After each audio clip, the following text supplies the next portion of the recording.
Hey, good afternoon, everybody. This is your Committee on Education. Today's date is the February the 4th, and it is 2 p.m.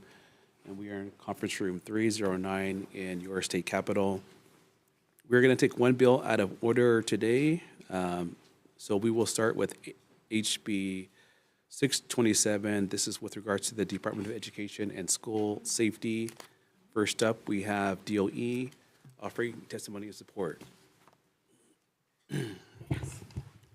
Hi, good afternoon. Chair Woodson, Vice Chair Lachica, Dean Uchida, Deputy Superintendent with DOE. The department stands on this written testimony in support of this bill. I'd be happy to answer any questions you might have. Thank you for being here. Next, we have the Department of Law Enforcement offering testimony and support. We have Hawaii Fire Department in support. We have HSTA offering testimony and support. Aloha, Chair and Vice Chair Sarah Milianta Laffin for HSTA. We stand on our written testimony. Thank you. We have two individuals both providing testimony and support, one via Zoom. Kylie. Chair, good morning, Chair, committee member. My name is Kylie Swan. I'm a strong supporter of this bill because school safety is a top priority in a DOE school settings. Let me share a little story. I graduated from Marysville Pilchuck High School in Washington in 2012. In 2014, there was a mass shooting at my school. One of the students shot 5 people in the school cafeteria. It will be more possible if they have more school resource officer in a high school or middle school setting, so to keep our schools safe. Thank you for listening to my testimony. Please let me know if you have any questions you may have. Thank you. Thank you so much for your testimony. That's all I have on my list. Is there anyone else? HB 627. Seeing none, members, are there any questions? Vice Chair. For the department. Aloha, Deputy. If you can just elaborate, since this is a new funding request, if you can elaborate on what the positions would entail, how the department is expanding on security, and how does this differ based on what is currently in your recurring budget for statewide security, like disaster preparedness, and all those other existing contracts that you currently have? Sure, the good question, Representative. Actually, these two positions and additional funding was part of our original budget request, and the governor took it out and just gave us like $4 million for the nighttime security. So we're asking for the two positions. One of them is the Targeted Violence Prevention and Threat Assessment Program Manager, and the other one is going to focus on security for technology. So there's two different areas that we want to focus on going forward. We were just asking for the positions as well as the funding for those two positions. They're in addition to what we already have. Right now, the staff mainly is focusing on vulnerability assessments at each set of schools. I think we go every 3 years and update assessments. We are getting more active in the fire suppression, proactive measures in fire. We're doing some security camera research to figure out how we can provide better security in all the schools, working with Department of Law Enforcement. And we're doing some experimental things with some panic buttons and things to see if the faculty and staff can have these in case of emergency or fires or something. So it's actually a growing program because safety and security is becoming a very big issue now, especially with all the climate change issues that have been happening with fires. Director, does this also include threats to like data privacy, like online, looking at your online, like, Right, that's going to be privacy our or network? Yeah, our security technology manager, the position we're asking for. Thank you, Vice Chair. Members, any other questions? A quick question for DOE. Where are you folks with your active shooter prevention training? I know we're conducting training. I can get you the statistics on how many we train and how many we can do this year. I can get back to you on that. All right, please do. Thank you. And for the testifier, Kylie. I'm here. We can barely hear you, but we'll try to power through Okay. potentially. Go ahead. Questions? You said that you experienced this in real life. Was that wasn't in Hawaii though, right? It was in Washington State. So it was in my high school, in Marysville Pilchuck High School. It happened in school cafeteria. There's one of the students brought a gun and it started shooting. It's on the news nationwide. Okay, I see. And what was the result of that? What happened in that case? Because we're having trouble hearing you, so I didn't even hear what high school you said you went to. It was in Marysville Pilchuck High School. It was located north of Seattle. Okay. All right, thank you so much. Member, any other questions? Thank you. Thank you so much. Seeing none, we're going to move on to the next bill. HB 249, this is with regards to EOEL and Family Child Interaction Learning Programs.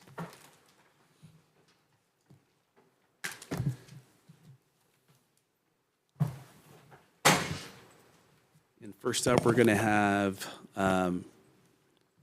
Board Chair Yamashita, Early Learning Board, in support via Zoom.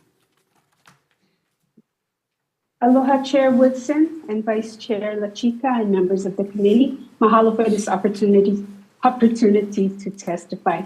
The Early Learning Board had approved a budget request from EOEL to fund family child interaction learning programs. And so we are fully in support of this bill. Mahalo. Thank you, Madam Chair. Next, we have EOEL offering testimony and support in person. Director.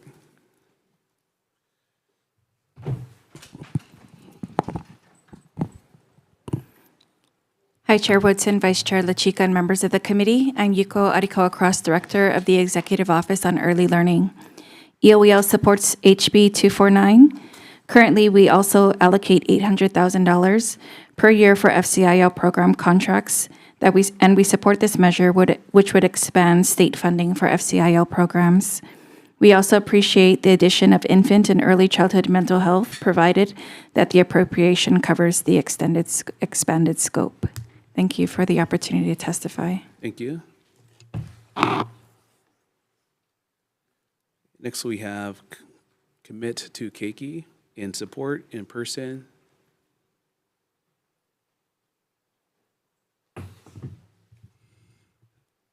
Afternoon, Chair, Vice Chair. I appreciate the opportunity to support this testimony. My name is Jared Ellis with Commit to Keiki. We did submit written testimony in support of this measure, and we'll stand on that, but I'll be happy to answer any questions. Okay, thank you for being here. Next, we have Early Childhood Action Strategies offering testimony and support.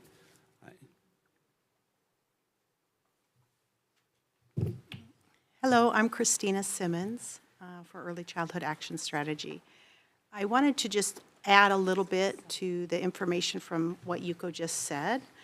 The Family Child Interaction Learning programs are also trauma-informed programs that meet the criteria of the governor's trauma-informed task force recommendations.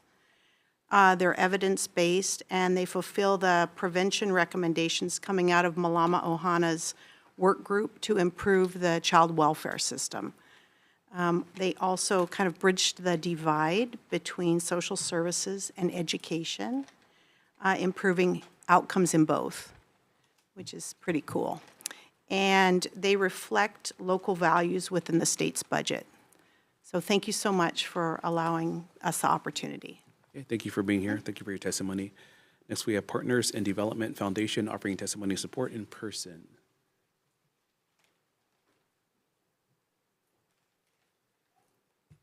Aloha, my kako. Thank you for letting me share. My name is Brittany Pescaya. I'm the project director of Na Pono no Na Ohana, a program of Partners in Development Foundation. We've been providing FCIL, Family Child Interaction Learning in Waimanalo for over 24 years and serving keiki. And we currently have a classroom at Kailo Elementary with contract of executive Office of Early Learning. I'm here to speak on behalf of the Ohana we serve, the Keiki, and the community of Waimanalo of why FCIL is so important. I'd like to share that it is firsthand very healing and nurturing for the families. Bringing Keiki into the world is very difficult, adding to the burdensome of the many challenges that families face already, especially the people of Hawaii. And I wanted, to share a testimony. We had a strategic planning meeting with families and caregivers sharing what Nopono has meant to them. Our program is called Nopono. And one of the parents, her name is Kaipo, has been a part of our program for 17 years with 6 Keiki in Family-Child Interaction Learning Program. And it was a very overwhelming meeting of a lot of emotion for a lot of these parents, moms, grandmas, because their whole families included grandma, auntie, uncle. It's not just mom and Keiki. Through this program, she was able to learn how to become a mom. She was a high school dropout and just had a newborn. And so just beginning, probably, I think it was in 2005 that she started, it was healing for her. And fast forwarding throughout her time at Nopono, she finished her high school diploma with our encouragement. She got her bachelor's degree. And her last Keiki, Kilohana, who just finished last year, struggled, couldn't speak, had a really hard time with learning disabilities. And through Nopono, she was able to get that referrals into a special ed classroom. So today, she is the community resource coordinator at Blanche Pope Elementary. And that's just one of the many, many, many stories of all these families that entrust us with their Keiki, with their Ohana, to provide this nurturing and healing of FCIL. So mahalo for letting me share. Thank you for sharing your story. We appreciate it. And next we have, what do we have? We have people, patch people attentive to children in support. We have consultant trauma-informed restorative justice consultant in support. I said that right. We have Keiki Oka'aina, no caffeine in support. We have Hawaii Children's Action Network Speaks in support. And we have 22 individuals all offering testimony in support. Anyone else? Okay, seeing none, members, are there any questions? HB 249. Vice Chair, go ahead. UEL, please. Hi, Director. Thank you so much for continuing to request for support for this program. How many programs does the current funding currently support, and do we have FCIL programs on all islands? So our funding is not the only funding for FCIL programs, but we are one entity that does support. So we support 4 with our 800,000. And yes, there are FCILs on, I would say most, not all. So there are FCILs on most islands, but even if they are on islands, there are areas that are untouched by FCILs yet. And was this part of the department request, governor's request? So EOEL did request expansion for FCILs. It was not included in the governor's budget request. Okay, thank you. Thank you. I have a quick question for you, please. And so the 800K, is that the request, the funding request, or how much are you requesting in a dollar amount? Oh, so for this current, so EOEL's request was an additional 800,000 that was not supported in the governor's budget request. This is a different measure that also includes infant early childhood mental health services. So the request is 800,000 each fiscal year? Not for this bill. This bill has a different funding request.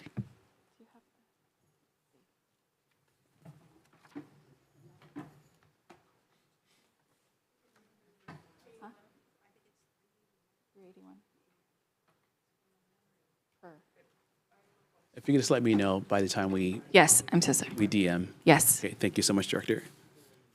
Okay, members, any other questions? Okay, seeing none, moving on to the next bill. We have HB 429. This is with regards to the Executive Office of Early Learning and Pre-K expansion. First, we have Lieutenant Governor Luke offering testimony support in person. Good afternoon, Chair, Vice Chair, and members of the committee. Thanks to the legislature's commitment to expand preschool opportunities for our keiki across the state, this is a continuation of that effort. And thanks to you folks, our Ready Keiki initiative, after we launched it 2 years ago, we were able to successfully open over 50 classrooms. And mahalo to all of you folks, because 2 of those classrooms for the first time have been Hawaiian immersion classrooms. We were able to open as far as Na'alehu, and thanks to Representative Capella and many of you for visiting some of these classrooms. As we open more, we're expected to, through this funding request, we're planning to open another 50 across the state. And mahalo to all the participating legislators. You've been so generous with your time. And as we open in your neighborhood, we're planning to reach out to you folks so you can go and visit these children. I mean, some of you folks who have already visited these children, the unfortunate reality is our kindergarten assessment numbers are still struggling when it comes to our kindergarten readiness, and the efforts and the commitment that you folks are putting in to getting kids ready for kindergarten and allowing options for our working families to have their kids in a safe and learning and nurturing environment greatly help our working families to go back to work. So thank you again. And also lastly, mahalo to the chair, mahalo to the members for adopting this as a legislative priority as well. Mahalo. Thank you, Lieutenant Governor. Thank you for your continued leadership in this space. Next, we have EOEL and support in person.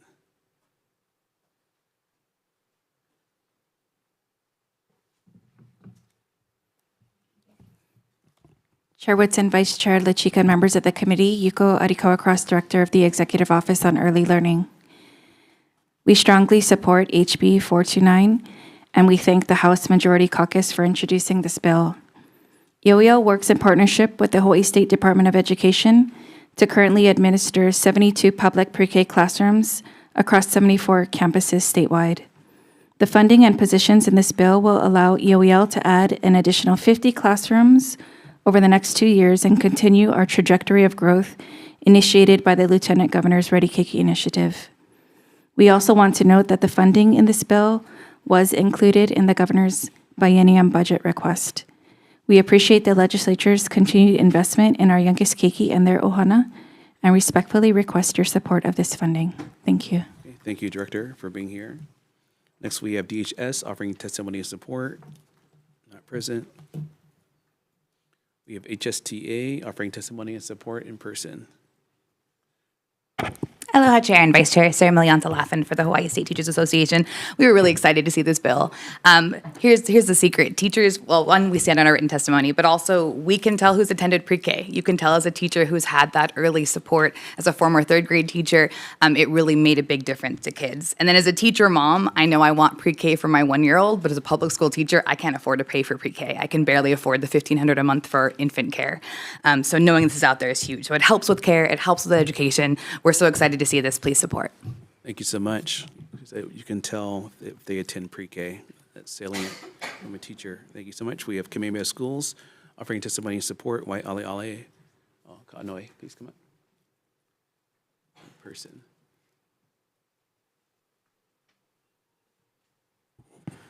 E ka luna ho'omalu Woodson, ka hope luna ho'omalu Lachika, a me na lala o kia kumike ho'ona awao o ka haleo na luna maka'ainana aloha nui kako. Owi hono o ka'anoi wak he luna loi loi, ma ke kula o Kamehameha. I am not Wai Ale Ale, Dr. Wai Ale Ale Arroyo, but I'm here on her behalf to offer our testimony and support. According to recent figures, only about 41.4% of Native Hawaiian children attend preschool, and 1 in 2 are living below the ALICE threshold. The continued expansion ensures that all keiki, including Native Hawaiians, have access to early learning in their community. Such access is important to ensure the readiness of our keiki to enter kindergarten while lessening the financial burden on families. A'ohe ulu e loa'a I ka pōko leo ka lou. There is no success without preparation. Mahalo. Thank you for your testimony. Next, we have Carol Lind offering testimony and support. That's all I have. Anyone else? HB 429. Members, questions? I have some questions for EOEL.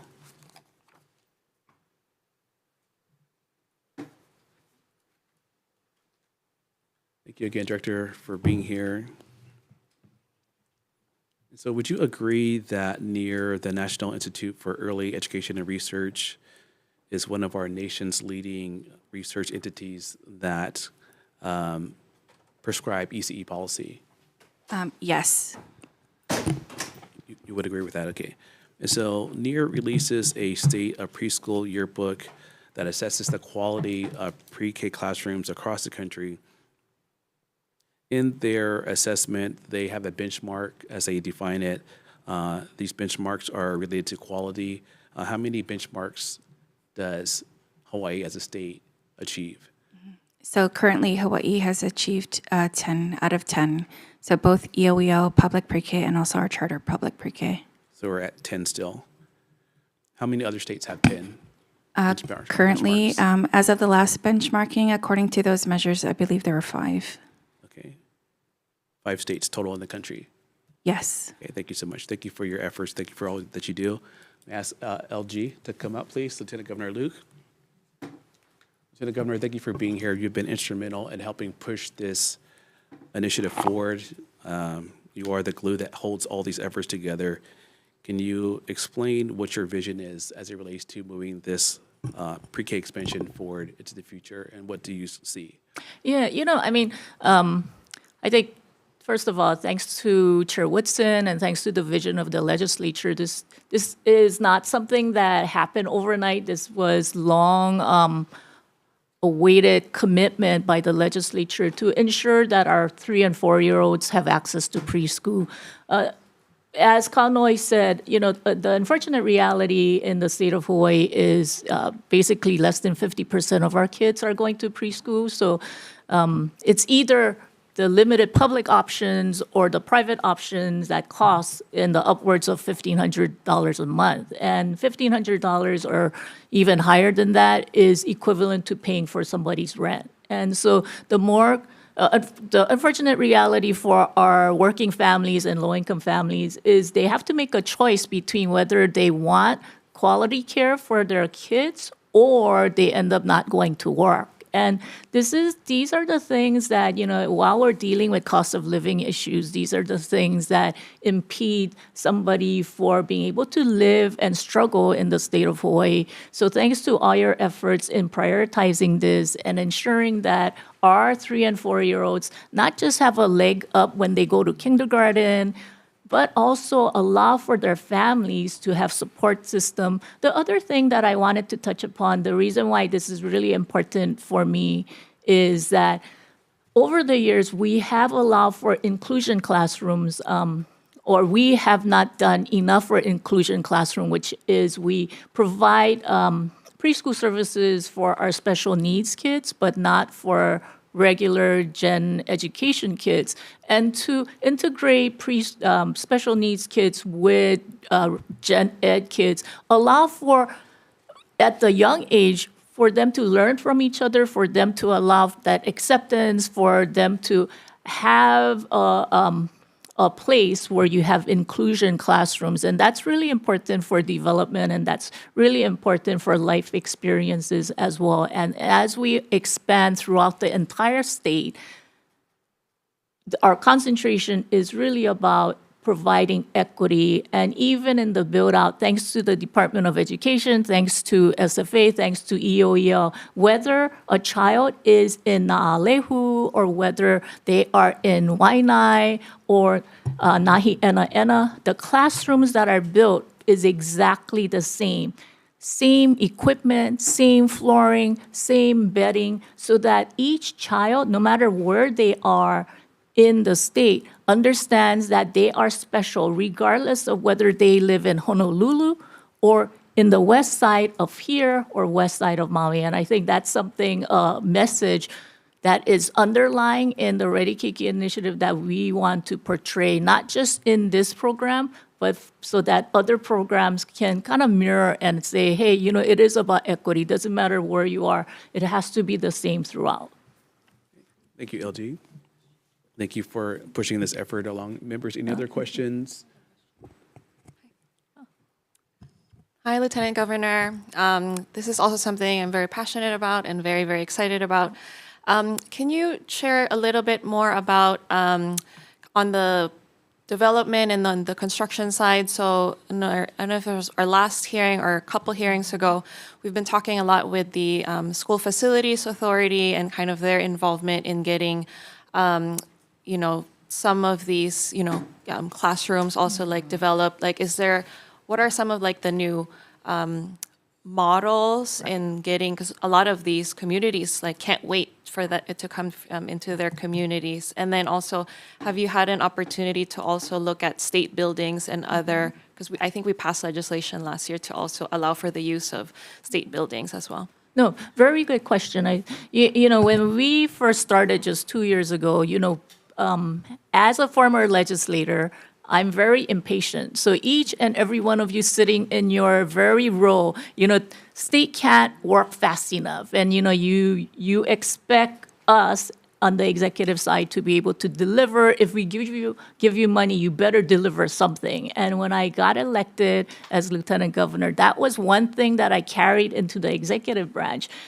And in 2022, you folks gave money to build out preschools. And one of the things that we made sure is we not only build, but we come under budget and make sure that they are on time. So we ensure that, in the first year, we quickly built or refurbished 11 classrooms very quickly. And the reason for that is to be an example throughout that, every state department, if they follow this model of making sure that, you look at the most expedient way, working together, working in collaboration, it can happen. So 11 in the first year, 44 in the second year, but that's not enough because we can't build enough quickly because every year that we don't build enough, that's 3 and 4 year olds. It's not a situation where we can say, oh, we'll come back to you 2 years from now because 2 years from now, these kids are gonna be 5 or these kids are gonna be 6, and we lost that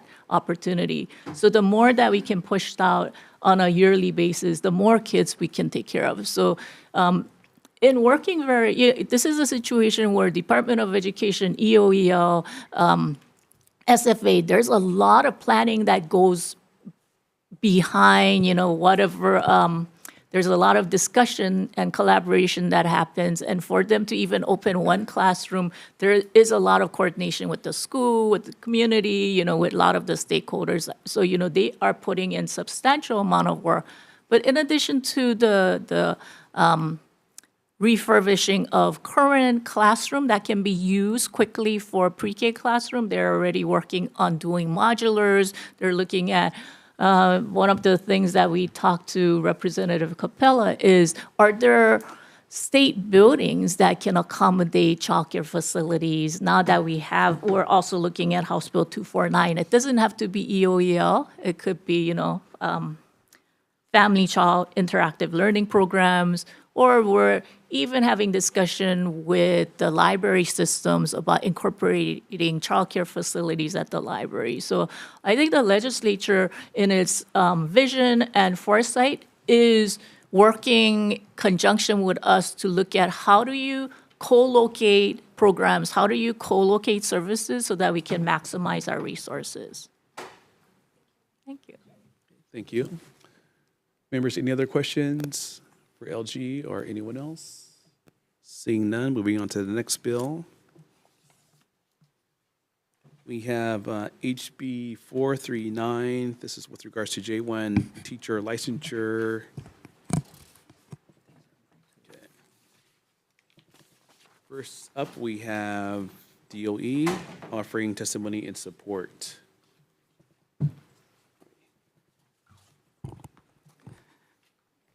Good afternoon, Chair Woodson, Vice Chair LaChica, and members of the committee. Sean Bacon, Assistant Superintendent, speaking on behalf of the Department of Education. The department stands on its written testimony in strong support of this measure, and we're available to answer any questions that you may have. Thank you. Thank you for being here. Next, we have HE's office. Excuse me, we're going to call Hawaii Teacher Standards Board offering testimony in opposition in person.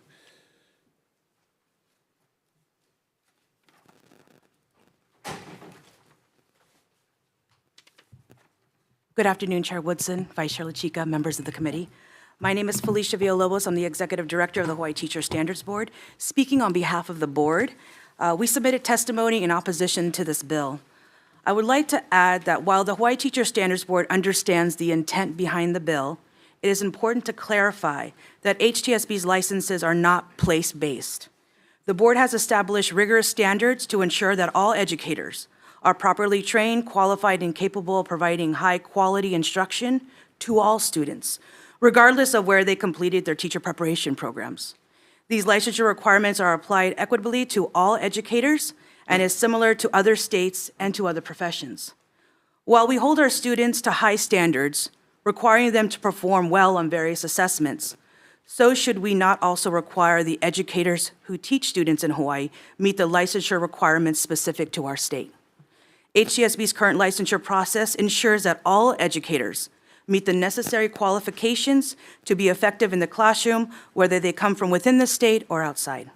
I'm available to answer any questions you may have. Thank you. Thank you for your testimony. Next, we have AG's office offering testimony, offering comments in person.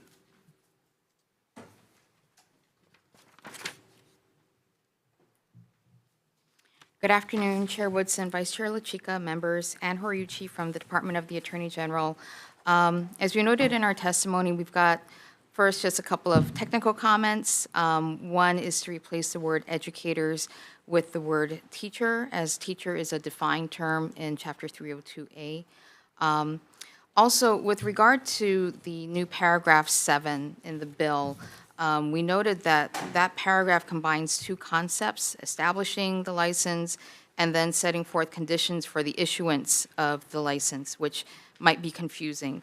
Also, the bill didn't speak to any conditions that might be necessary for renewing the license. So in our testimony, we provided a revision that we think might make the statute a bit more understandable. And I'll remain available for questions. Thank you. Thank you for being here. Next, we have testimony from Kainalu Elementary School offering testimony in support.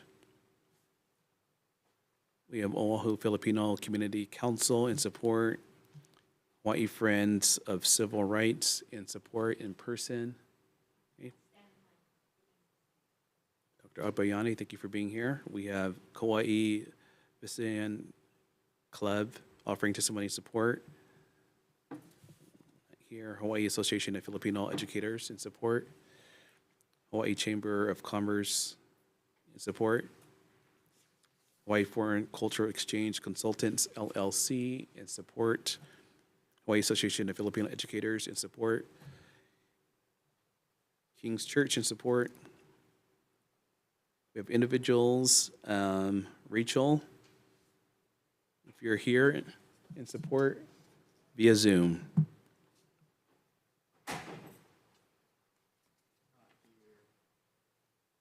Not here. We also have Sherry Mendoza via Zoom in support.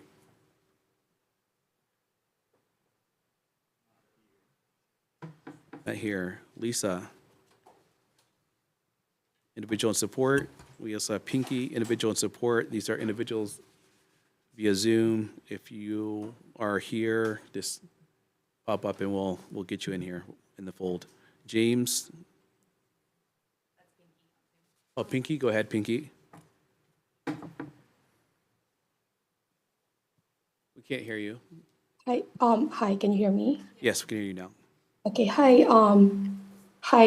Chair of the House, Chair Watson, Vice Chair, and members of the committee. So I am Pinky Grace Francisco, and I am a teacher at Ke'au Middle School in the Puna District in Hawaii County. I am submitting my testimony in support of HB 431, which seeks to create an international license. So I am already in my 6th year of teaching in the Haido, but in 2016, I actually immigrated to Hawaii, carrying my educational credentials and teaching experience. And as part of the licensure process, I had my credentials evaluated by a recognized credentialing entity to determine their U.S. equivalency, and which then I submitted to the Hawaii Teacher standards boards. And based on my qualifications and years of teaching experience, I was granted an HTSB standard license. Getting a license was not that difficult yet during that year. And I also would like to attest, since I was a product of the Philippines, earning a bachelor's degree in education is actually a rigorous 4-year process, which includes 12 credits of intensive practice teaching or clinical placement. Additionally, master's degrees, which are earned within 4 years, are only pursued after earning a bachelor's degree. Then a doctor's degree can be earned after. Furthermore, the J1 visa program actually ensures that only highly qualified educators, many of whom are actually holding advanced degrees, are selected to teach in the United States. Some of whom are even serving as educational specialists, master teachers, head teachers, and school heads already in the Philippines before actually transitioning to becoming J1 teachers. These educators also passed the licensure examination for teachers, which is actually the Philippines equivalency of the praxis exam. And most of them also have civil service licenses. The educator preparation and training of J1 teachers ensure their teaching pedagogy meets actually high standards. Since I belong to the Hawaii County, we have actually the J1 teachers who are already actively engaged in community service in the Hawaii County. Those employed in schools across Hawaii County, which I am part of, actually actively participate in local events such as the Barrio Fiesta, the Filipino and American celebration, which happened in October 2024, the Sakada Day, December 15, 2024, the Hawaii Association of Filipino Educators induction of officers in December 14. And like myself, who has contributed significantly to students, families, schools, and the broader community during my first 3 years with the Hawaii Department of Education, these international educators actually bring valuable skills and perspectives. And by recognizing their expertise and providing greater opportunities, we could actually unlock even more impactful initiatives and projects, right? And additionally, there are a bunch of research showing the positive impact of teachers teaching students with similar ethnic background. In terms of attendance, behavior, and statewide assessments, there was not so much specific to Hawaii, but with the existence of our teachers now, we can always do similar research about how impactful same-race teacher with academic achievement, behavior, and attendance. This legislation is actually crucial for addressing Hawaii's chronic teacher shortage, which is one of our problems currently, while ensuring equitable recognition of international educators' qualifications and experience.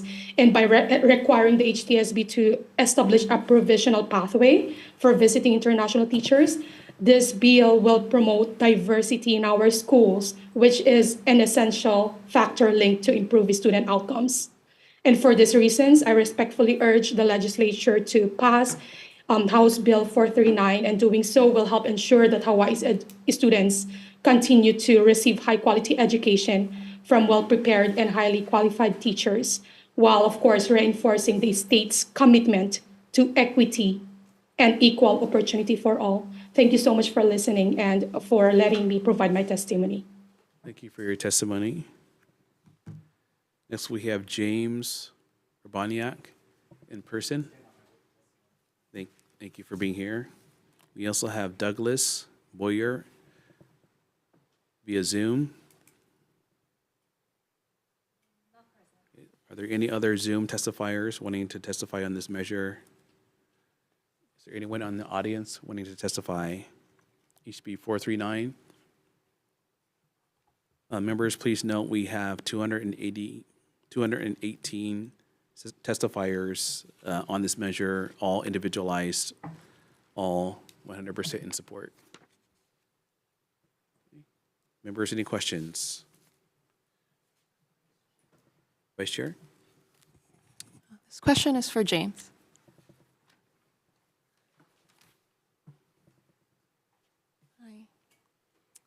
I read your testimony, and if you can just share with the committee kind of and elaborate on what your experience has been, and from what I understand that there was a similar process that was in place prior. Yes, thank you for the question. My name is James Urbaniak, and I'm a human resource officer with the Hawaii State Department of Education. I'm also a proud public school parent. My children attend school in Ewa Beach, and I have the honor of being part of this program. In 2019, as Pinky mentioned, there was already a pathway for licensure for international educators, teachers who were trained and prepared overseas, who have US-based equivalencies. That's not something that the department or HTSB, the licensing board, determines. That's actually determined by independent foreign evaluation companies, which both of us utilize to determine whether or not an educator meets those qualifications of understanding of basic skills, content knowledge, and professional practice. The experience of our J1 teachers has been incredible statewide. They love Hawaii. Our parents, our community, they are really, truly embedding themselves within everything and really making a difference. They're providing that representation for those children who see them and say, you know, I could be an educator myself. I haven't really seen many Filipino educators as kids, and they look to them and they say, maybe this is a pathway for me. These parents, they speak like my parents, my grandparents, they connect with our teachers and with our kids, and that really was part of our initial initiation of this program and why we started it, was to provide more representation. And we're so fortunate that we found incredible, I call it the American Idol of the Philippines, educators who audition for this, and we interview, and we're really blessed to have them as part of our school district. But I will tell you that they are suffering. They are suffering financially due to the lack of having a teacher license, despite their equal qualifications to teachers in the United States. Upwards of $18,000 they're missing out on in places like Waianae and Nanakuli, where they are helping to work with our students. On neighbor islands from Naalehu to Eleele on Kauai, they are forced to take buses. They are our school principals, our community members, many of whom are here today, have stepped up to support them. And really, it stems from not being paid for equal work that they're doing. And that truly is due to not having a license and a pathway. You know, they deserve the respect from the state, especially our state, which values such aloha. And that's why we truly support this bill. And, you know, I'm glad to be able to speak on behalf of those teachers who, as you can see from the testimony from our school principals, the teachers, community members, this will make a true difference in their lives and the lives of our kids here in Hawaii. Thank you so much. Do you know in 2019 if the praxis tests were already a requirement for licensing at the time? Was that part of the process, the pathway? No, it was not. And in fact, the praxis exam really disenfranchises. There's a lot of research for educators of color, even our educators here in Hawaii. They experience issues passing the praxis exam. It is not a measure of whether or not a multiple choice test is not a measure of someone being an effective teacher. I think being an effective teacher is talking to our school principals, our community members, and hearing the amazing things that our educators are doing. I think that really is what a true educator, an effective educator looks like. But it wasn't a requirement. In 2019, when this program started with former Executive Director Lynn Hammonds, who no longer is the Executive Director, they welcomed our J1 teachers and they acknowledged the advanced licensure that they had and the experiences and all the things that really make them true superstars in our schools. But that changed in 2022. And that change has had a profound impact on them, their community, their families, many of whom also are able to immigrate here to the United States or on a non-resident visa. And they also work in our schools as custodians, as educational assistants, as other teachers. But it wasn't a requirement, no. And it's not a requirement for other states. Not all states require that exam. It is not the one and only exam to prove that you're an effective educator. Thank you so much. Can I follow up with Hawaii State Teacher Standards Board, please? Hi, thank you. Director, the concerns that you raised are valid, and we do, understand and know your role. But wanted to give you an opportunity to kind of just respond and, given what was shared, and then can you speak to, because you are in your testimony mentioning the praxis exams and the requirement and the cost associated with it, and we saw in like the hundreds of testimonies just how it is definitely a barrier for a lot of the teachers that do want to stay here and want to teach here. So what is a potential solution, or what could be a way for us to work with them to get them to give them an opportunity to create a pathway? Thank you, Vice Chair. Yeah, so I sat on the board since 2012. I was actually chair of the Hawaii Teacher Standards Board when Mr. Urbanik was speaking about, at that time, the laws were relaxed. Unfortunately, we found out in revised statutes, which actually was 2019, there was a way the board could have requirements met for international teachers or someone out of state. So a good example is if they went to Harvard and sought a teaching program. If they didn't seek licensure in that state, they would still have to take the praxis exam in our state. Because what happens is our board has jurisdiction over the 14 educator preparation programs, which means they vet those 14 programs, and then they get issued licenses. Our board cannot vet every single program either nationally or internationally. So in revised statute, that safeguard was put in there that people have, in praxis is the basic minimum test. Just like in any profession, doctors, lawyers, they have a proficiency test. Other states actually have a state when you graduate from an educator preparation program, you actually have to show and prove content in order to get licensure. And so it's not a barrier in a sense, and actually the board did recommend that other ways can be met for our in-state program completers. For example, UH Manoa, you can use your degree. Again, the program has been well vetted by our board. You can use your degree for content knowledge. And then basic skills is vetted at that time as well. However, if you went to Wisconsin, a school in Wisconsin, our board did not vet that program. So in order to ensure that they meet the licensure requirements, a basic minimum test, which is praxis, is asked about for the teacher candidates that are coming into our state for licensure. As for the cost or the fee of it, from my understanding, speaking with the teachers who hold the J-1 visa, the DOE reimbursed that. From my understanding, from our in-state teacher candidates, that's not reimbursed by the Department of Education. So if you're an emergency hire right now and you have to take the praxis to fulfill licensure requirements, that's not reimbursed. I was also informed by some of the teachers that hold a J-1 visa that even though they hold an emergency hire permit with the Hawaii Teacher Standards Board, they're given provisional license pay. So, and they're also given their relocation bonus to come to Hawaii. Our teacher candidates that are homegrown, that maybe went to UNLV, Oregon, Washington to go to school, from my understanding, they're not given the relocation bonus when they come back.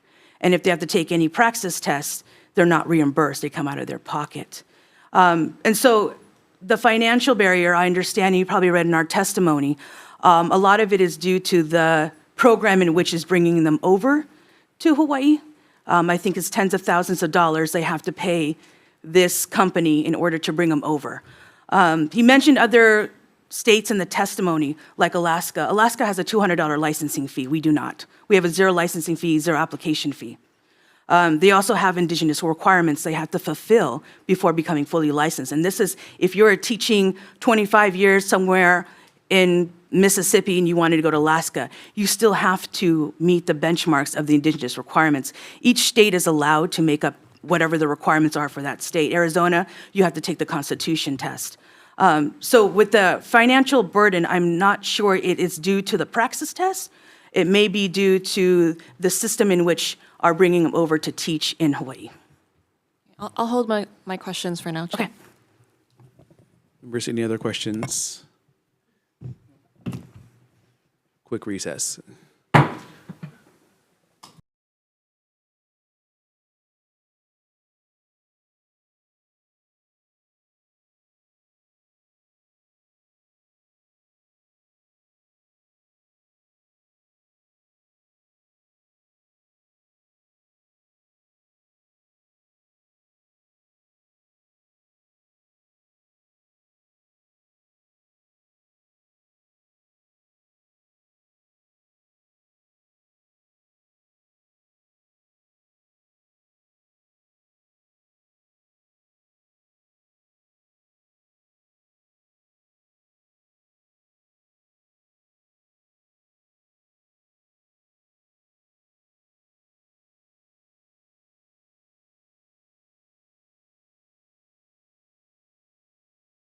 reconvening. Members, any questions?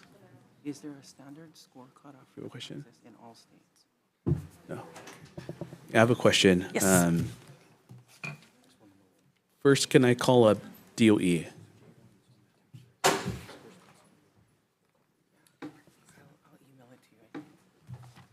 Thank you, Mr. Bacon, for being here. Thank you for your testimony. Thank you. In your testimony, you echoed some of the preamble in the bill with regards to J1, teachers having to take additional comprehensive examinations with regards to the entry assessments. Is that type of pre-service assessment not best practice? And that's not meant to be a leading question, but I'm asking because we have one testifier saying that entry assessments is not a best practice, and then another saying that it is. So I think, Chair Woodson, basically what we're wanting to ensure is, the state statute indicates that an individual needs to have a license or a permit in order to be eligible to work in our schools. So what we are doing is we are doing screening of individuals to make sure that they can meet the requirements of the standards board before they are able to work in our schools as a teacher. And how are you doing that screening? Currently, right now, the way that we are doing the screening is through the application process. We are determining whether or not that they do have a license with the Hawaii Teacher Standards Board. If not, we are asking them for their transcripts and if they do have any out-of-state license, and then from there determining if they have completed a state-approved teacher education program. If they have done work outside of this state or have a transcript from outside of the United States, we are having that transcript then evaluated by an independent organization to be able to determine if it is equivalent to a U.S. degree or not. Okay, and so how many of the J1 teachers have advanced degrees currently? I'm going to turn to James to see if he can help answer that question for me. James, come on up. Please come up.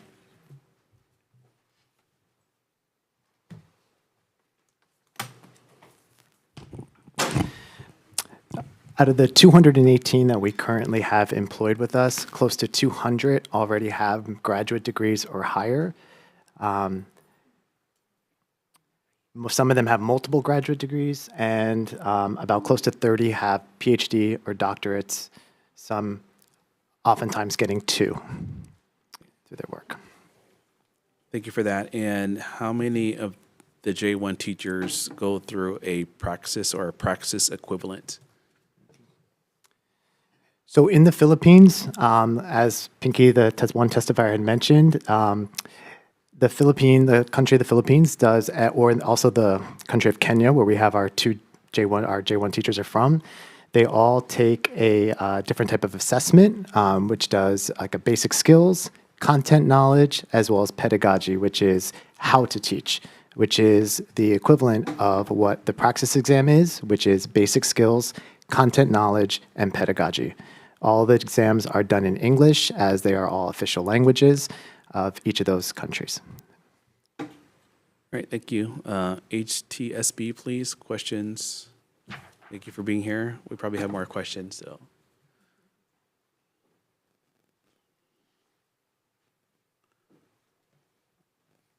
Thank you again for being here. And so your testimony also went into predatory behavior that takes place. Can you succinctly explain some of the predatory behavior that's been reported regarding J1 teachers?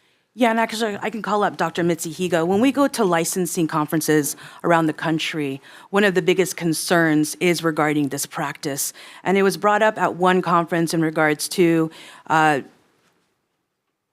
the fear of being deported back to their home country if they're not following the working conditions in which the employer is asking them to follow. So I'll have Dr. Mitsuhiga speak to that as well. Hi, National Conference for State Legislatures a couple years ago, they brought up that the teachers, especially from the Philippines, unfortunately, were being taken advantage by a third party, not the state, not the people who brought them over the State Department, but third-party lenders. And they offered them loans for their travel, to move over here, moving expenses, and then they charged them 50% interest. And so the AFL-CIO and the American Federation for Teachers both put out reports that if you click on the links in the testimony, you'll see it. But as you start on page 17, it talks about, unfortunately, this is what's causing them a lot of hardship. I can imagine, I was at UH Manoa, and I have a 7% loan. 50%, I can't even imagine. And that's incredible. And they said across the country, it started on the mainland, it started on the East Coast, and it worked its way over in New Mexico, and now it's here in Hawaii. And so we worry about these teachers for this reason, which is a bigger reason than a $500 fee for any tests. Isn't a 50% loan illegal under the federal Frank Dodd law that was passed several years ago? Unfortunately, it's not a U.S. thing. I don't know which country they're operating out of, but yeah, you would think, right? But that's what the report says from these teachers who came over, and we don't know who's doing it personally. They're still researching it, and we sent a resolution to Congress to research it further. So they're taking out these loans in their originating countries? Yes. You mentioned NCSL and this work that has been done there. What are some of the policy solutions they are recommending to help address the issue, the predatory issue? Yeah, they recommended to Congress to actually research these third-party lenders and to make sure that there's criteria that they shouldn't be allowed to operate and offer these type of loans to people coming over, and make sure that they're not prey to it, educate the people on the other side, whatever country they're coming from, that they don't fall prey to these type of loans. But it is what's happening, and we've had J-1 visa members who want to remain anonymous tell us about them, and we're trying to do something about it. Okay. In your testimony, you mentioned out-of-state teachers need to take a praxis test. You referenced that earlier.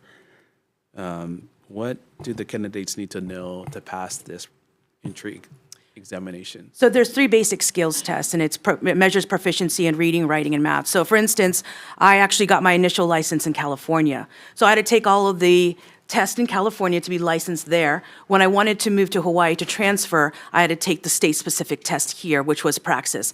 So there's 3 basic math, reading, and writing tests they have to take and pass. There's also a content test to ensure that they have the content, and PLT is the pedagogy, the principles of learning and teaching. So if you have 3 PhDs, can you teach or transfer that knowledge to a first grader to teach them how to read?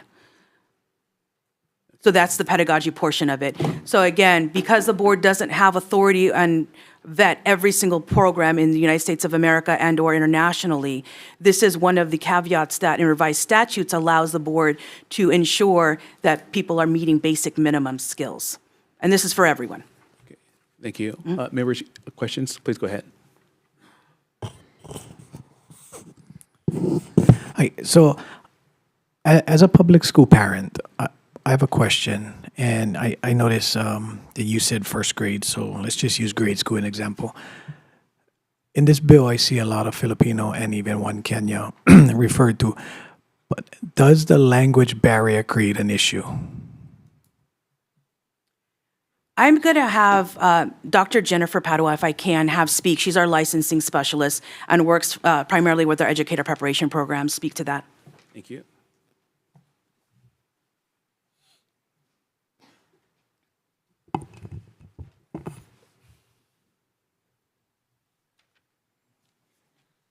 Good afternoon, Chair and committee members. I'm sorry, can you repeat your question again? So the gentleman back there, I believe from HSTA, he did say English is the language, right? I forget exactly how you said it. Yes. He's from I'm sorry. I apologize. I apologize. But so English is the primary language, and when we bring, you know, I understand what this bill is going for, but as a, like I said, private school parent, I've dealt with teachers that speak broken English. And when you're teaching with that broken English, it becomes hard to understand. Does that create a barrier when we bring in teachers on this visa? I think there are very different variables we have to take into consideration. So for instance, one way that the revised statute is doing these basic competency tests in reading, writing, and English. So at least we know that print and oral language is a communication.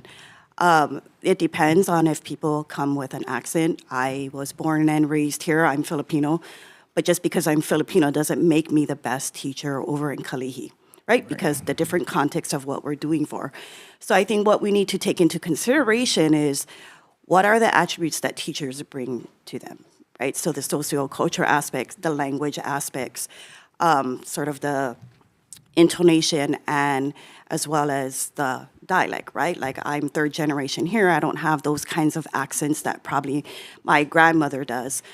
But in my experience as a former public school DOE teacher on the West Side, there are some Filipino teachers that have heavy accents along with other, right? My children went to public school and they had teachers from Japan with an accent, right? And so they're also learning the oral aspects of English too. So it's sort of situational depending on what the teacher's experiences bring with them. Okay. If I may. Continue, go ahead. So, Aegis. Regarding the use of praxis as a standardized test in many states, is there a standard cutoff score or passing score for everyone taking the test? Correct. Each state and their board determines the passage of the test. And it's a nationally normed test. So the way praxis works is when they have a test, they bring in all the stakeholders and usually the content experts in that test. They do a whole week or so long review of a test, and they all come up with a cut score. And then that's a recommended score, but it's up to each state to adopt what recommended score or cut score it is. And again, that's the bare minimum cut score. We're not asking for higher than that or lower than that. It's usually what that team recommends from the praxis after they consult on each test. Thank you. Yeah. Members, any other questions? Vice Chair. Last question. Has HCSB engaged in any efforts to meet with the J1 teachers or the groups to kind of really understand, like, what are the barriers with the praxis tests? How and what are the different ways in which we can look at what could be identified as like redundant, or ways that you can help support and help prepare them to take the test if this is something that is absolutely necessary for them to do? We haven't met with all the J1s. Usually they come across as an applicant. We have done presentations with the invitation of the Department of Education, usually in the summer when they first come. So we did one presentation and we told them about all the resources that are out there. Because like some of you said, praxis can be a hard test for multiple reasons. I know someone who took the math praxis 5 times and they were born and raised in Hawaii. So it depends on how well are you going to study. Again, and it leads back to your regular education, because some of the math, reading, and writing is basic, so high school math. And if you haven't done algebra in 25 years or geometry in 25 years, you know you're going to need to study for that basic math praxis. So that is a great conversation we went having with not only the Department of Education, but the union as well, us. Unfortunately, we weren't consulted on this bill. We were surprised that it came up. And I believe one of the testifiers from the Department of the Attorney's General Office said that usually our licensing is done in administrative rules, not revised statutes. And that's where we have it tiered out and the renewal requirements and everything spelled out. It's done in HAR rather than in revised statutes. So we're happy to have that conversation with all the stakeholders, including the J1 teachers. One of the biggest concerns from the board was that the J1 teachers were being placed into special education classrooms with no special education license in the Philippines. Another concern is taking a special education course and passing in the Philippines, does that cover IDA federal law in Hawaii? Is that equivalent? So if I went to China, became a teacher, did my special education degree in China, am I taught everything that is US law for special education when I come here and I'm in a classroom?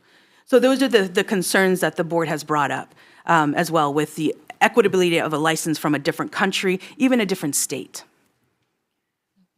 No, thank you, Chair. Members, any other questions?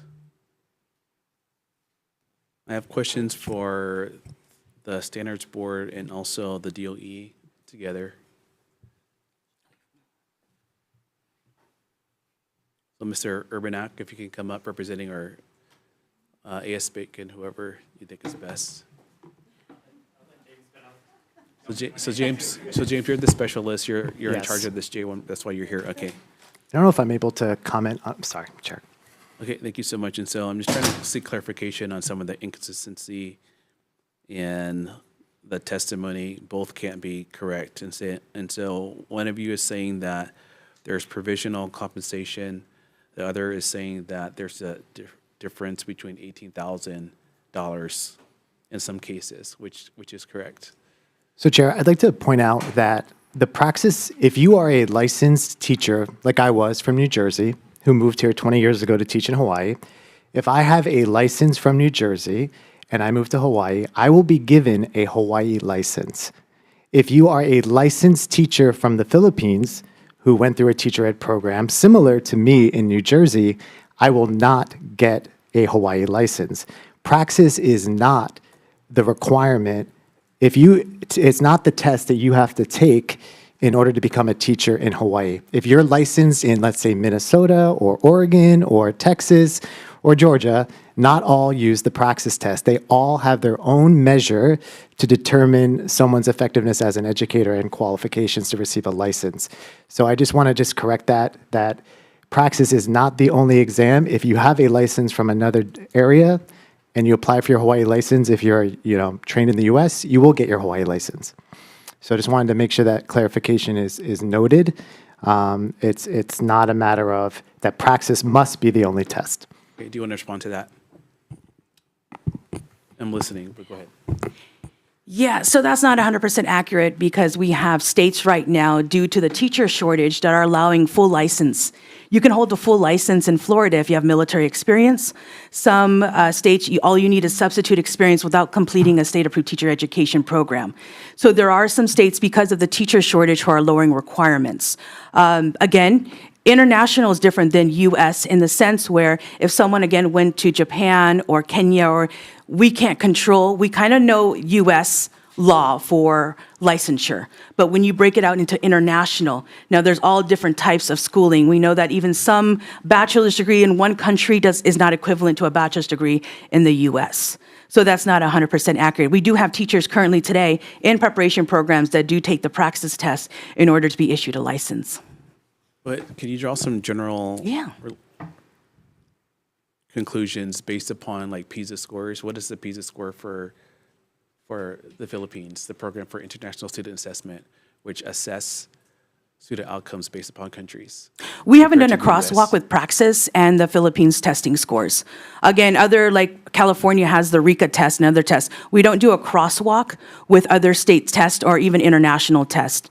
We could, if that's something that this committee would like us to do, but usually, again, it's up to the state and the jurisdiction to create licensing rules and regulations. Does the Philippines participate in PISA? Does anyone know? What about PEARLS or TIMS? Not familiar. You're not sure? Okay, I also go ahead. Also would just like to also correct that our local graduates who do happen to move to, let's say, Las Vegas or to the mainland and then decide to come home, which we've actually done a great job recruiting, all of those educators do receive relocation bonuses to come back to Hawaii to teach. So we do provide those incentives for our local educators who do happen to travel. I just want to make sure that's corrected for those who might be listening to this. We'd love to have you come back and get that relocation. Okay, all right. Thank you, members. Any other questions? Seeing none? Okay, quick recess.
Reconvening the Education Committee, we are going to skip the next two bills on the agenda. We are going to move to House Bill 621 relating to education. Requires and appropriates funds to pay salary differentials to English language educators as an incentive to attract and retain educators, and appropriates funds. First up, we have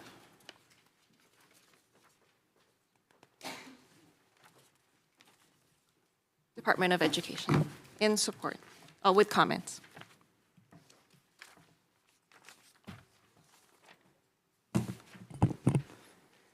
Good afternoon, Chair, Vice Chair, members of the committee. Sean Bacon speaking on behalf of the Department of Education. The department stands on its written testimony in providing comments on this measure, and we welcome any questions. Thank you.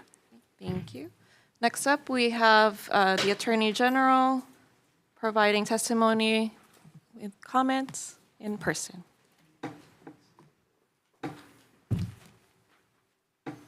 Good afternoon, Vice Chair Lachika and members of the committee. My name is Fiamma Rago, and I'm here on behalf of the Department of the Attorney General. The current wording of this bill may conflict with Section 89-9 HRS because the Hawaii Labor Relations Board has previously determined that differentials are considered wages and therefore subject to mandatory collective bargaining. Additionally, the term educator is not defined in Chapter 302A HRS, so replacing the term educator with the term teacher may ensure greater clarity and consistency. We've included suggested language to resolve this in our written testimony. I'm available to attempt to answer any questions you may have. Thank you. Thank you. Thank you for your testimony. Okay, next we have the State Public Charter School Commission providing testimony with comments.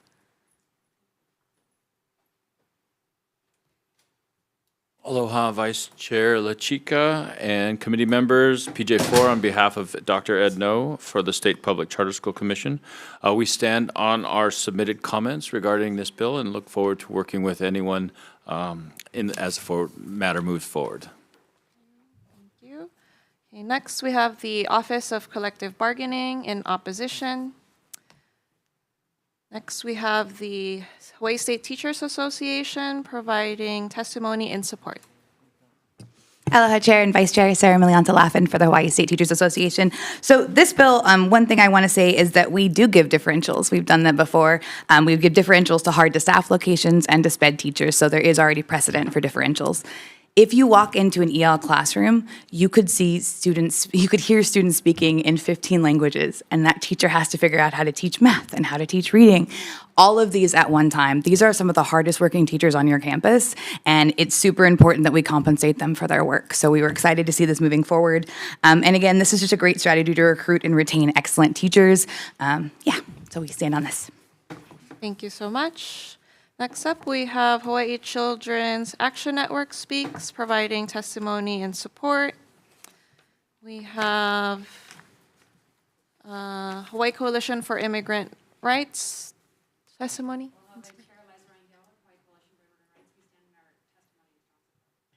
Thank you. We have Hawaii Friends of Civil Rights providing testimony.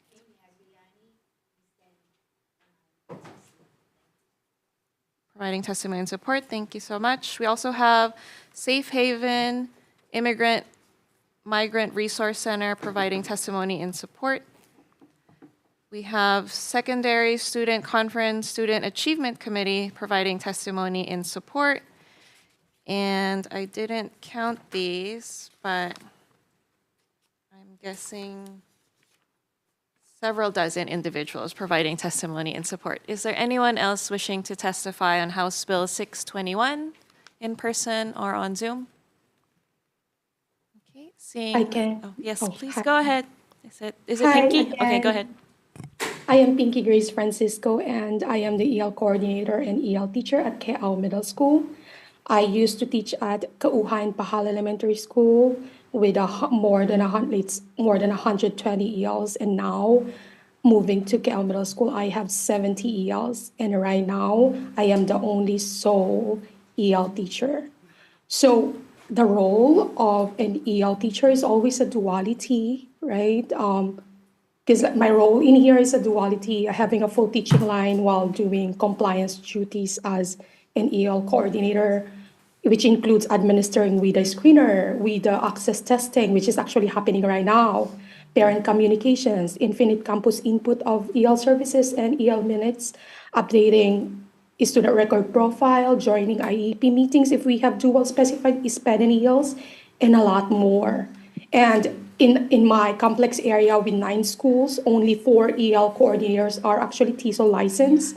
5 schools among the 9 have new EL coordinators this year, and all EL coordinator positions in all schools are in duality, just like what I've said, either EL coordinator with teaching lines or EL coordinator with another leadership role like academic coach, literacy coach, or parent engagement coordinator.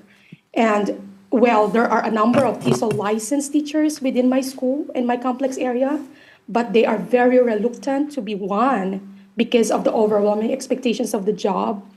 Teaching 6, 7, and 8 in my school means I have 3 different curriculums to teach, while general education teachers just focus on one subject and one grade level at a time, making their work more, of course, convenient than EL teachers. And our standards cover social instructional language, language and language arts, language of mathematics, language of science, language of social studies. So it encompasses all. So by offering a pay differential, this bill will actually attract and retain skilled teachers in this essential field, because competitive compensation rewards the specialist training and expertise required to actually support English language learners, which we are not actually decreasing, we are increasing every now and then, right? And of course, research also consistently show that well-trained teachers play a crucial role in closing the achievement gap. However, of course, the persistent shortage of qualified teachers has made it difficult to provide consistent high-quality support. Again, let me just emphasize that we have a lot of TESOL licensed teachers in my complex area and across Hawaii, but they don't want to become EL teachers and EL coordinators because the work is overwhelming. So if we have a differential, that will actually aid into the teacher recruitment and retention for EL teachers.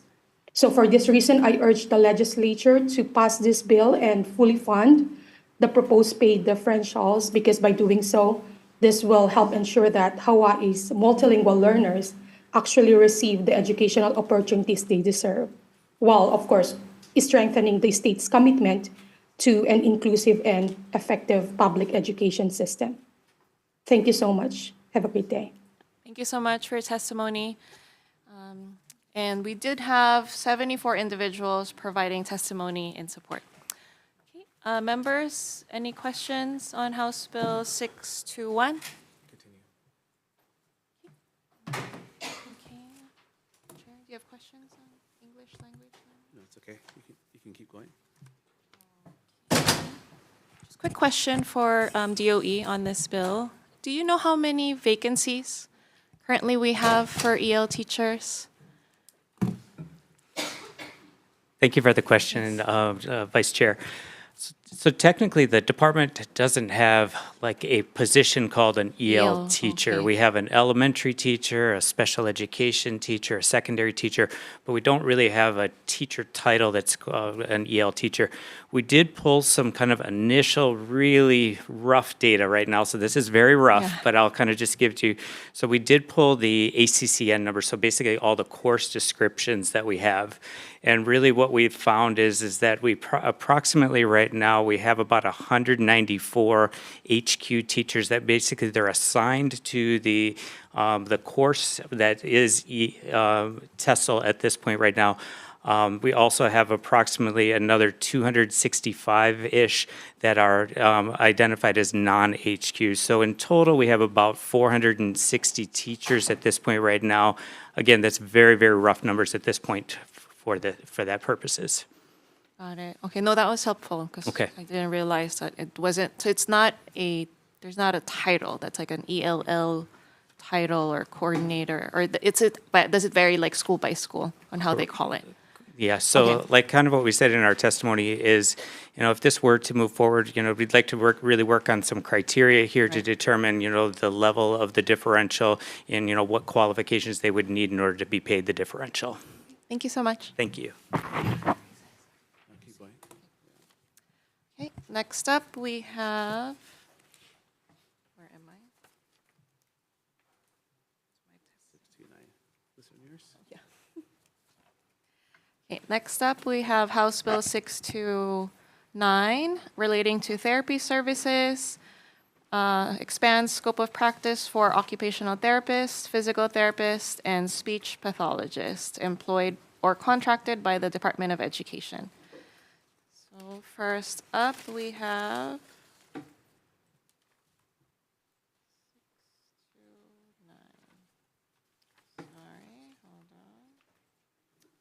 Department of Education providing testimony in support.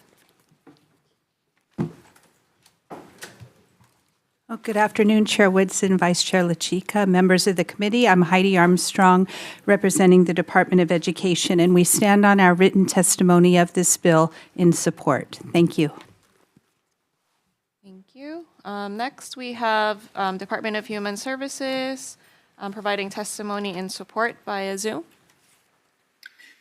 Aloha, Judah Moore Peterson, MedQuest Administrator. On behalf of Director Yamane and the Department of Human Services, we stand on our written testimony in support of this measure. Thank you. Thank you. We have DCCA providing testimony in opposition. Anyone here from DCCA?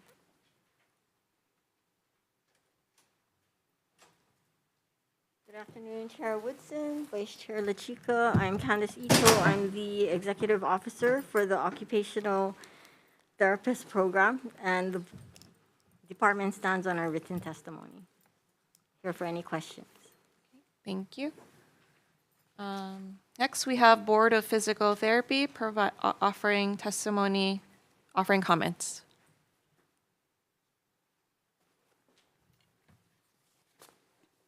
Good afternoon, Chair, Vice Chair, members of the committee. My name is Rochelle Araki, Executive Officer for the Board of Physical Therapy. The board stands on its written testimony offering comments. Thank you. Thank you. We have Hawaii Board of Speech Pathology and Audiology, Christopher Fernandez.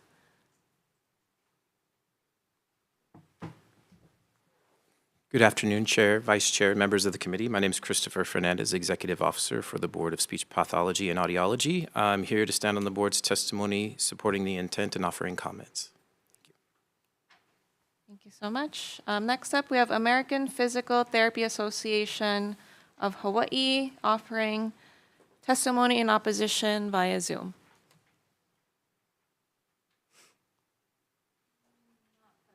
Okay, not present. We have Hawaii FASD Action Group offering testimony in support. Hi, folks. Amanda Looning, Executive Director, Fetal Alcohol Spectrum Disorder Action Group. We stand on our written testimony. I just want to add that the nature, I don't know the details of the licensing issues with the professionals involved in this, but the nature of this bill is very heartening to the work that we're doing because FASD is so underdiagnosed. It's a really complicated public health and a set of conditions, and it really gives a cool opportunity for kids and folks that are affected to have earlier interventions based on things like functional, physical, and developmental deficits. And I think that in the long run, that's very helpful to all of us in relationship to the prevention of long-term comorbidities. Thank you. Thank you so much. Next, we have one individual providing testimony in support and one individual providing testimony in opposition. Is there anyone else wishing to testify on House Bill 629 in person or on Zoom? Okay. Seeing none, members, any questions? Keep going. Okay. Seeing none, we will move on to the next measure, which is House Bill 763, relating to civic education, establishes the Civic Education Trust Fund to support programs benefiting civic education of public school students and appropriates funds. First up, we have Department of Education offering comments. Good afternoon, Vice Chair LaChica, members of the committee. I'm Heidi Armstrong, representing the Department of Education. We stand on our written comments, our written testimony providing comments. Thank you. Thank you so much. We have the Department of Budget and Finance providing testimony with comments. We have Democratic Party of Hawaii Education Caucus testimony and support. We have PACE Commission, Colin Moore, providing testimony in support via Zoom. Aloha, Chair Woodson and Vice Chair LaChica. I'm Colin Moore. I'm a political scientist at UH Manoa, but I'm here to testify in strong support of HB 763 on behalf of the Supreme Court's PACE Commission. In addition to our written testimony, I just wanted to emphasize the results of a survey that PACE just completed of nearly 800 DOE educators across Hawaii that revealed some critical gaps in civics education. The survey told us that 26% of DOE teachers, only 26% are satisfied with the quality of civics instruction at their school, and 45% say that the resources are inadequate. Professional development was another key challenge that emerged in the survey. DOE teachers overwhelmingly identified improving civics education pedagogy as a top priority, but only 17% receive civic-specific training at least once a year. As you know, this bill does a lot to address those issues. By creating a civics education trust fund, expanding resources and professional development, and funding 2 full-time civics education positions at DOE. And PACE thinks that these dedicated positions will ensure a long-term focus on civics education, which is now managed by a single specialist with broad responsibility beyond civics. So the PACE Commission urges you to support HB 763 and to make this investment in our students and our democracy that we so desperately need. Thank you. Thank you so much for your testimony. We have next Hawaii Youth Food Council providing testimony in support, the Green Party of Hawaii providing testimony in support, and 18 individuals providing testimony in support. Is there anyone else here wishing to testify? Please go ahead. Aloha, Chair, Vice Chair. Sarah Milianta-Laffin for the Hawaii State Teachers Association. Really excited to see this bill put forward. Also, I will say I majored in political science. I actually am alternatively certified. I didn't take the praxis. And I've been teaching for 19 years through Teach for America. So civics education matters because it helps individuals understand their rights and responsibilities as members of a democratic society. It equips people with the knowledge needed to participate effectively in government, make informed decisions, and hold leaders accountable. A strong civics education fosters critical thinking, encourages civic engagement like voting and community service, and promotes an understanding of the rule of law, constitutional principles, and the importance of civil disclosure. Without it, democracy can weaken, as citizens may lack the awareness or skills needed to advocate for their interests and contribute to the common good. So this is really important legislation, so we hope you support. Thank you so much. Anyone else wishing to testify? Okay, seeing none. Members, any questions? Any questions? Okay. Seeing none, let's move on to House Bill 637 relating to education, requires the Department of Education to implement dyslexia-sensitive universal screening and evidence-based interventions, professional development on structured literacy, and evidence-based interventions to support pre-teacher programs and training candidates in structured literacy instruction. First up, we have Department of Education offering testimony in support. Good afternoon, Vice Chair LaChica, members of the committee, Heidi Armstrong, Department of Education, and we stand in support of this measure. Thank you. Thank you so much. Next, we have Department of Human Services providing testimony, offering comments. We have the State Council on Developmental Disabilities.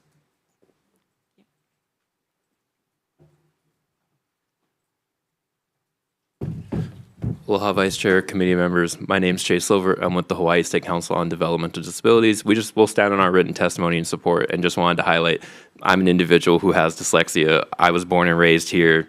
I didn't know I had it till I was 25. I went to our public school system, so if we had a measure like this, maybe my schooling could have been a lot easier. So thank you. Thank you so much for sharing. Next, we have Hawaii Kids Can offering testimony and support.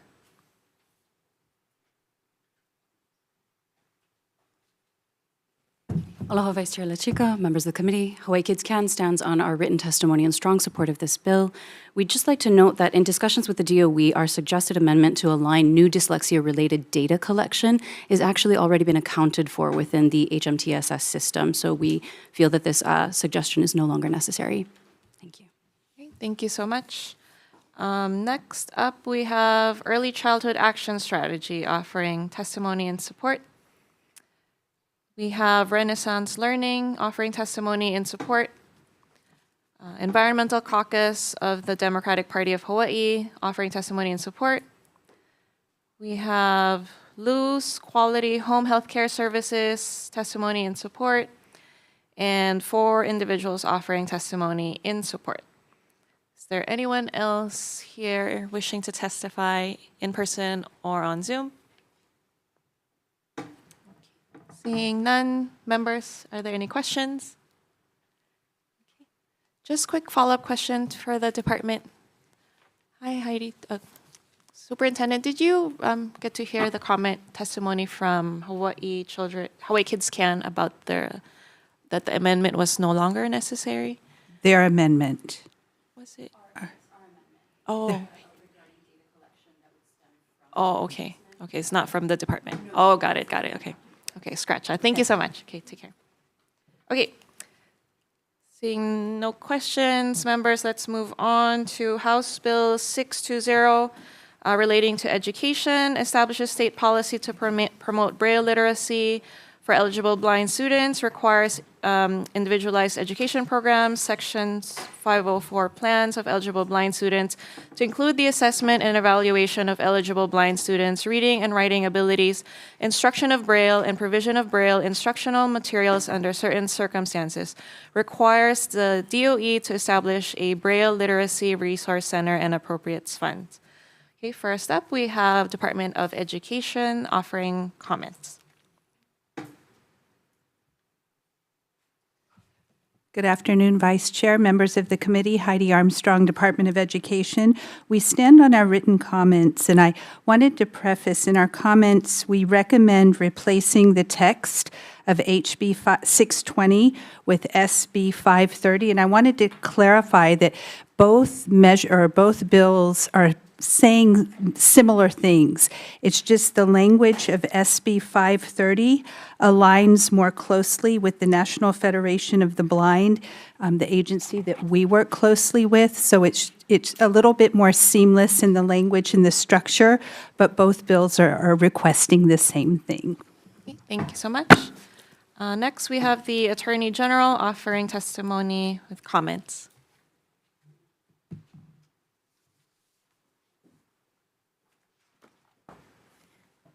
Good afternoon, Vice Chair LaChica, members, and Horiuchi from the department.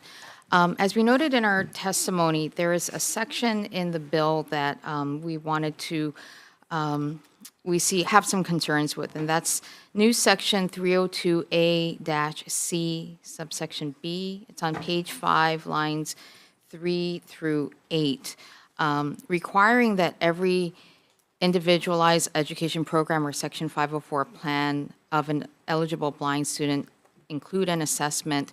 That's something that we find to be contrary to law, to federal law.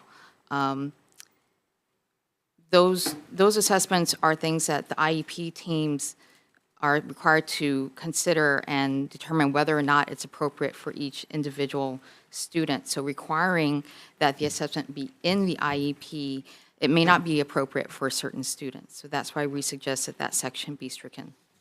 Thank you. I'll be available for questions. Okay, thank you.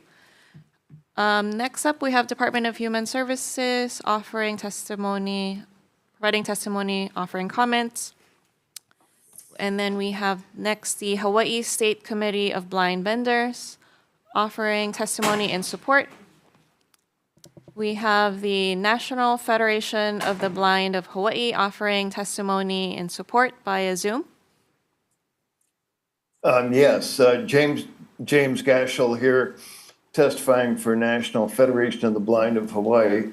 note that we're in accord with the Department of Education as to the text that should be in the bill. And so at the end of our testimony, we have the text that is recommended. And this is really the work product of many, many meetings between National Federation of the Blind of Hawaii and Department DOE staff to work out what we think is a good measure that should be enacted for Hawaii.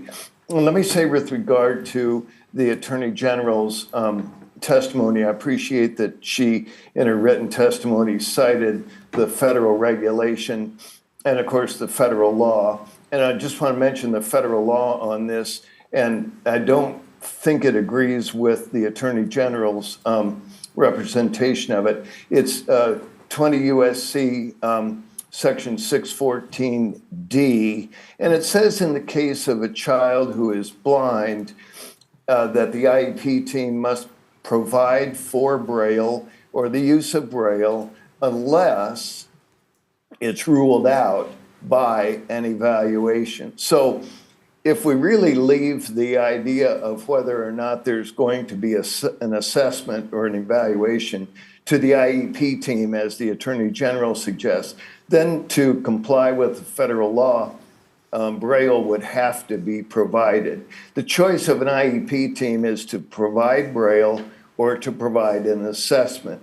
Well, the position of HB 620 and the amended version would both be that always an assessment is mandated, and then the assessment determines whether Braille is or is not to be provided. So this bill really does comply with the federal law. And with that, I just thank you, mahalo, for having the hearing on this bill and hope it's passed as amended. Okay, mahalo for your testimony. Next, we have Marie Kothfoot in support. Sorry. Go ahead. Make me look good, buddy. All right.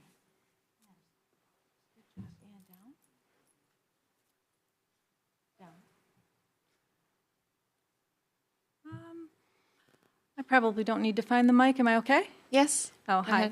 Ahead. Good afternoon, Chair and Vice Chair and committee members. My name is Marie Kouthoft, and I am in strong support of HB 620. So I had to think about what I wanted to say today because this particular bill strikes me pretty strongly. I was diagnosed with retinitis pigmentosa, which is a degenerative eye disease. Prognosis is blindness. But when I was diagnosed early, like at the age of 7, I wasn't given Braille, I wasn't given an assessment, and I wasn't given the opportunity to be able to, well, compete, right? I mean, imagine, so they knew I was going to go blind, and so by the age of 24, that came to fruition, and I was left ill-equipped to deal with blindness. I was essentially illiterate unless I relied on audiobooks, any type of audio source. I mean, I noticed so many people, and probably right in front of me right now, you have the opportunity to sit and read a speech, and I love that. I'm not afforded that, right? I'm at the age of 60 now, and hindsight's 20/20, right? If I had had an assessment, if I had been offered that opportunity to learn Braille, I could have, as my vision transitioned, I could have used both modalities, tactile, right, and visual. And as the vision diminished, I would have become proficient. See, at this age now, the neuroplasticity isn't as pretty, right? It takes us a little bit longer to learn. But if we get these kids, our kids, if we get them early, you know, we talk about barriers, right? If we get kids early to learn, I was a psychology professor and retired, but if we get them early, the neural pathways in their brains are amazing, right? They have trillions of connections, and they're waiting to learn anything you throw at them, right? If I had known Braille at that time, those neural pathways would have been built. As we age, a thing called pruning happens, and those pathways get harder and harder. And although I did learn Braille later on in life, I can't compete with my blind counterparts who got Braille. I mean, they fly through pages with both fingers, and I'm still working on, the ball bounced on, it's hard for me. I can do my spices and I can do all sorts of things, but as a professor, as a college student, as a professor, I struggled so much in trying to fill the gaps that I didn't get younger. I don't mean to ramble on, but it's so important now. I realize the gaps that the barriers I had to jump over, the pain. I had to put sunglasses on right now because the lights kill me. I mean, in college, when I was taking notes, I would use these big markers, right? And we didn't have the ones that didn't smell, so I was getting high off the fumes, and I'd be, my face is down, and I'm writing off my page, and I'm trying, and I still graduated at the top of my class, but man, it took so much work. I don't want any kid to go through that. I want them to be able to have the proper assessment. I want people to look and say, okay, look, you know what? If we give these kids Braille now, they're not going to have to deal with what I had to deal with. So that's why I'm in support of this bill, and I thank you for listening to me, and I appreciate your time. Oh, thank you so much for being here and for waiting and sharing your testimony. Yeah. We appreciate it. Thank you so much for hearing me. Okay, thank you. Next, we have Katie Kine in person.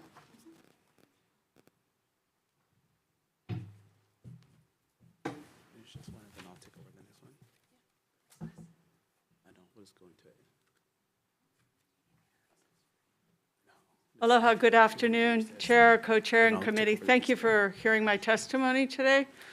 My name is Katie Kime. I'm the second Vice President of the National Federation of the Blind. I'm very pleased to see DOE here, and with the amendments supporting us, it's been a lot of work, a lot of years. For 25 years, besides being an independent consultant to Department of Education, 20 years ago for children who are blind, I've also been an advocate in their IEPs with their parents and their children in most districts throughout Hawaii. And I've seen the results of no assessment, but the team saying, well, they don't need it because they can still see. Well, what can they see? Just what Marie's talking about. They might see 42.1 letter at a time to read, so they don't get Braille. What kind of opportunity is that for a child to grow up in the Department of Education and get good public education? None. So I've seen the results multiple times as I go in and attempt to educate the parents and the students, let alone the Department of Education IEP teams, to assist in opportunities for our blind children. Thank you for your time today. Thank you so much.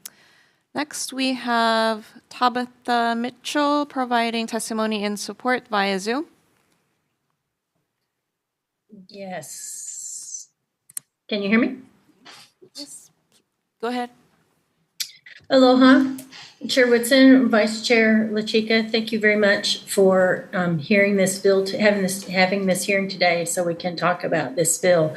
I come to you as a proud public school graduate. I'm also a proud parent of 3 kids that graduated from public schools in Hawaii. The youngest of those happens to be blind. She is a beacon of hope, I think, to the blindness community and to what you have heard Katie talk about and what you have heard Marie talk about. She was also diagnosed with a rare degenerative disorder when she was 3 years old. She was likely born blind by the technical definition, but we didn't know. She didn't get diagnosed until she was 3.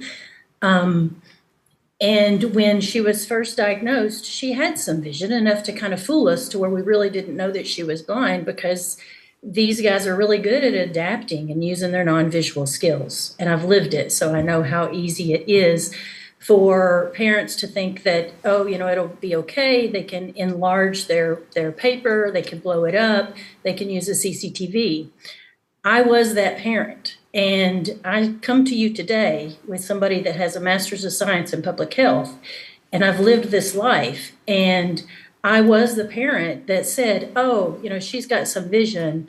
Let's teach her with dual media because she needs to learn print and whatever this Braille stuff is. And so we went down that path for her to be what's called a dual media learner.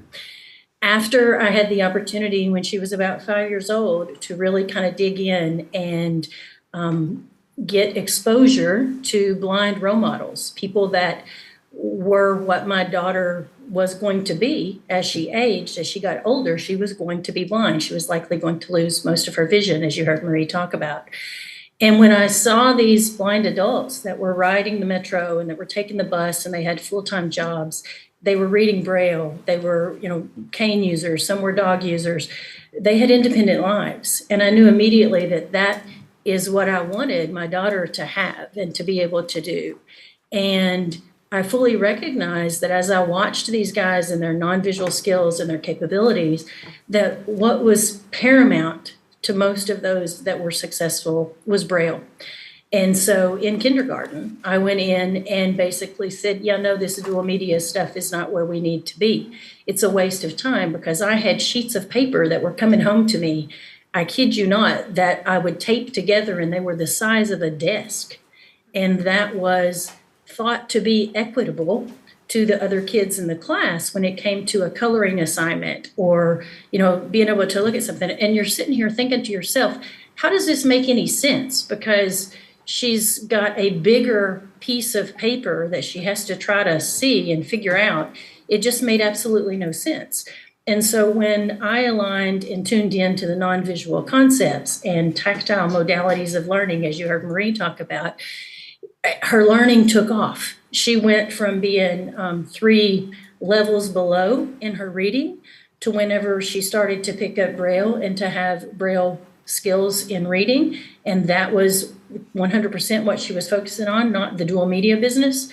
Then she went up 3 levels above grade level. So she had like a six notch climb. And that to me is testament. That to me is a vivid example of what's possible when these kids have Braille. Now, I was the parent that this bill is designed to catch in the system, because we relied on the federal and the way that the IEP law is written. And I would have been that parent that would have sat there and said, yeah, my daughter doesn't need Braille, because I didn't understand, I didn't know.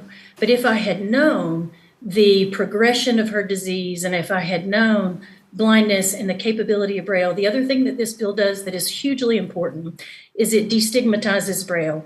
I know, because I've been there. I came in there and I thought, oh my gosh, how can I teach my daughter Braille? I don't know Braille. I don't know the first thing about it. And I could not at that time teach my daughter Braille. But I now recognize that I'm on the other side of this. My daughter's a college student. She's in another state. She's living in a dorm room. She's taken, I don't even know, she's taken like Calculus 3 and Biochem as a freshman. And all of those things are possible, not because of me and my husband and our parenting, but because she had Braille. It truly is that simple.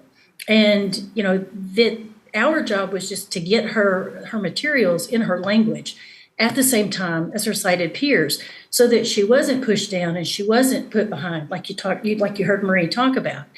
And so we fought for those things, and she had her materials, and she was able to be on a level playing field. Today, those that know her, when you talk to her, she just thinks of herself as a regular student, which is this is the way it should be. It's the way inclusion is designed. It's the way it should be. So the other thing this bill talks about is a Braille resource center. That is, the concept there is to destigmatize Braille. Braille is not hard, but when you take these kids and they have that, they're doing it, as early as they can, because we identify them through these assessments. They don't fall through the cracks because the way that, federal law is written, that we catch them and we teach them Braille, we get them the instruction, we support the parents, we explain to them that, oh yeah, Braille's not that big of a deal. It's just going to be the tactile language that your kid needs to learn to utilize. And by the way, you can learn it too, and you can do stuff in your home. You don't have to think that you can't do it, because it is very doable. And that's why we're asking for the funding for the Braille Resource Center, because it would just be able to take that concept, which probably most people in this room are sitting there thinking to themselves, oh my word, I could never learn Braille. I can't imagine. We're all used to seeing the door signs outside and we touch them, but you never think about your capacity or your ability to learn Braille, because for whatever reason, we just think that it's so hard, and it's not. And this bill aims to reach those kids and to get those kids into Braille instruction and to get the materials in the classroom in their language at the same time as their sighted peers. So I urge you to take it forward, and thank you very much for giving us the opportunity. Thank you. Thank you so much. That's it for our testifiers. We also have about 7 individuals providing testimony and support. Is there anyone else here wishing to testify on House Bill 620, in person or online? Seeing none. Members, any questions? Okay, seeing none, I will turn this back over to Chair. Thank you, Vice Chair. Moving on to HB 98 with regards to DOE and authentic assessments. First up, we have DOE offering testimony, providing comments in person.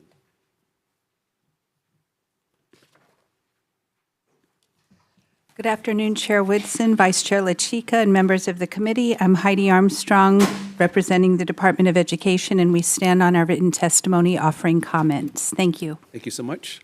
Next, we have HSTA offering testimony and support in person. Aloha, Chair and Vice Chair. Sarah Milianta-Laffin for HSTA will stand on our written testimony as well. Thank you so much. We also have 33 individuals all offering testimony and support. Anyone else? HB 98. Questions? Okay, seeing none, moving on to the next bill, we have HB 863.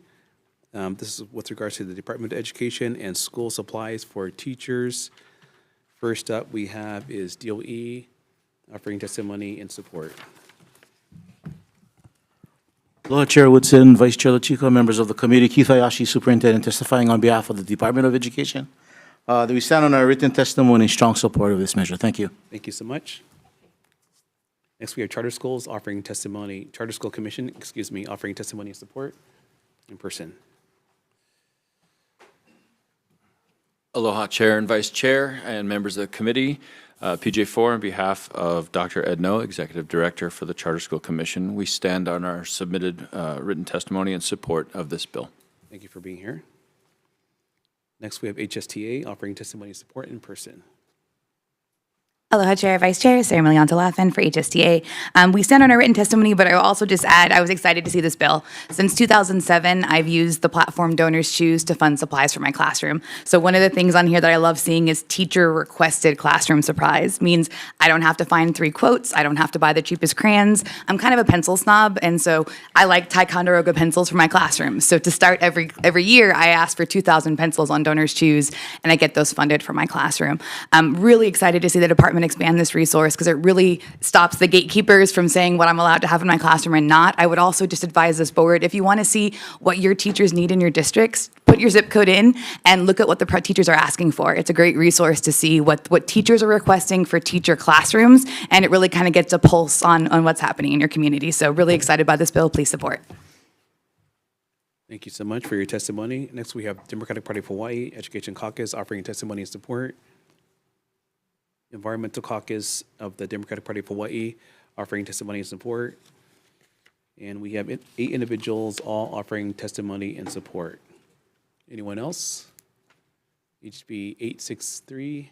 Seeing none, members, any questions? Okay, seeing none, members, we're going to go back up to HB 838. This is with regards to increasing teacher bonuses that go through the National Board Certification. First up, we have DOE offering comments. This is HB 838. Good afternoon, Chair, Vice Chair, members of the committee. Sean Bacon speaking on behalf of the Department of Education. Department stands on its written testimony, providing comments, and is available for any questions. Thank you. Thank you so much. Next, we have Public Charter School Commission offering testimony and support in person. Aloha, Chair Woodson and Vice Chair LaChica, members of the committee. The PJ4, on behalf of Dr. Ed No, the Executive Director of the State Public Charter School Commission. We stand on our written testimony in support with amendments and look forward to working with anyone to move this forward. Thank you so much. Next, we have AG's office offering testimony and support in person. Or, comments. Good afternoon, Chair Woodson, Vice Chair LaChica, members, and Horichi from the Department of the Attorney General. There are two typographical errors in the bill. The one is the amount of 15,000 should be replaced with 10,000 on page 2, line 18 of the bill to correctly reflect the amount of the bonus as provided for in the bill. Also, in the effective date section, the reference to section 3 should be changed to section 2. Thank you. I'll be available for questions. Thank you. We received your proposed amendments. Thank you so much for that. Next, we have Hawaii Teachers Standards Board offering testimony and support in person.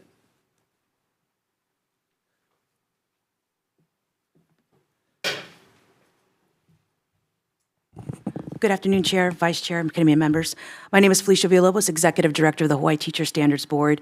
We sent our written testimony and support and just want to congratulate the 24 new certified teachers, nationally board certified, that certified this past year, as well as the 42 teachers that maintain, which adds to the total of 540 teachers that are now nationally board certified.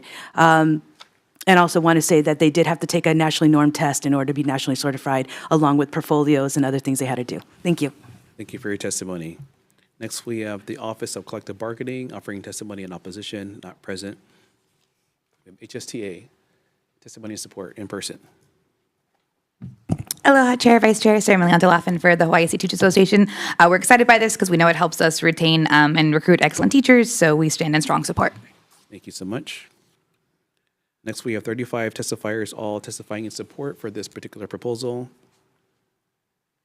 Anyone else? Members, are there any questions? Representative Reyes-Ora.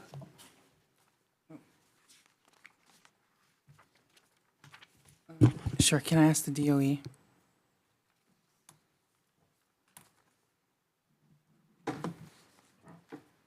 Hi, thank you.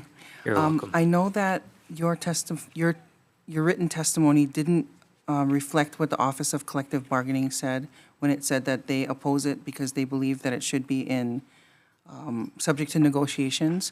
Currently, as written with the $5,000, just to make sure that I'm clear with everybody, was this $5,000 negotiated, or how is it current?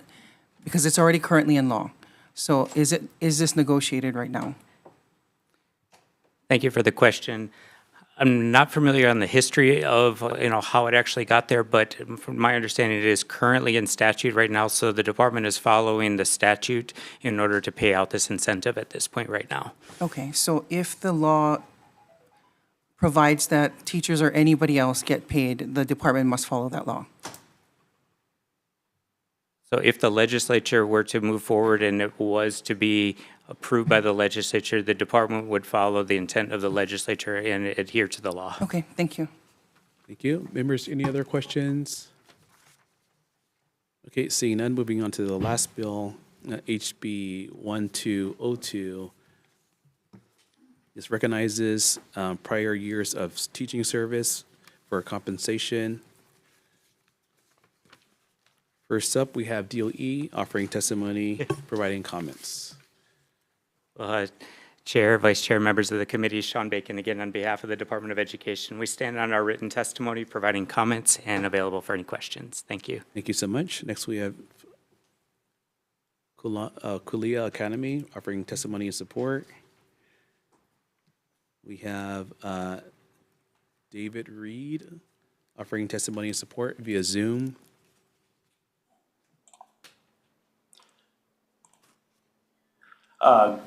Good afternoon. My name is David Reed. I'm here to endorse House Bill 1202. I stand on my written statement, and in addition, Hawaii's classrooms are in desperate need of qualified teachers, and this bill could help address our shortage by ensuring all certified teaching experience is equally valued for salary purposes. However, it is important to note that the Department of Education's written testimony states they're in favor of handling this through collective bargaining. However, in 2022, the DOE unilaterally repressed salaries outside of collective bargaining. And in the most recent collective bargaining agreement negotiations, they were strongly against including all prior experience being counted for salaries. Further, the DOE is appealing my successful HLRB case against them, which concerns up to 6 years of experience.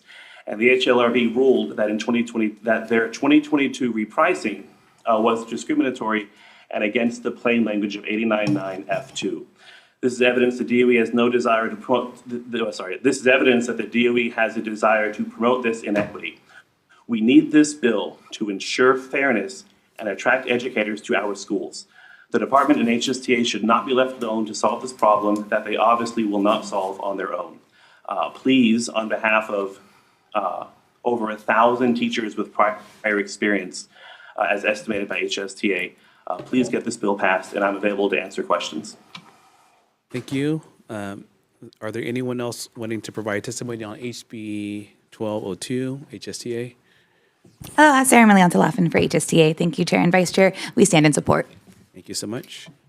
Anyone else? HB 1202? Seeing none, members, are there any questions? Okay, seeing none, recess.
Okay, good afternoon. We are reconvening for decision-making on several bills. First up, we have HB 249, EOEL, and FCILs. Members, the recommendation is to pass this with the HD1, defecting the date to July 1st, 3000. Questions, comments, concerns? Vice Chair for the vote. Members voting on House Bill 249, Chair's recommendation is to pass with amendments. Chair and Vice Chair vote aye. Representative Amato. Aye. Representative Evslin. Aye. Representative Garrett. Aye. Representative Capella. Aye. Representative Kila. Aye. Representative Olds. Aye. Representative Sayama. Aye. Representative Muraoka. Representative Souza. Chair, your recommendation is adopted. Thank you, members. Moving on to HB 429, EOEL and Pre-K Expansion Radikiki Program. Members, I would like to move this with the HD1, blinking out the amounts and positions and folding those into the committee report and defecting the date. Questions, comments, concerns? Vice Chair for the vote. Okay, members voting on House Bill 429, Chair's recommendation is to pass with amendments. Chair and Vice Chair vote aye. Any members wishing to vote no? Are there any members voting with reservation? Chair, your recommendation is adopted. Thank you, members. Moving on to HB 439. This is with regards to J1 teacher licensure.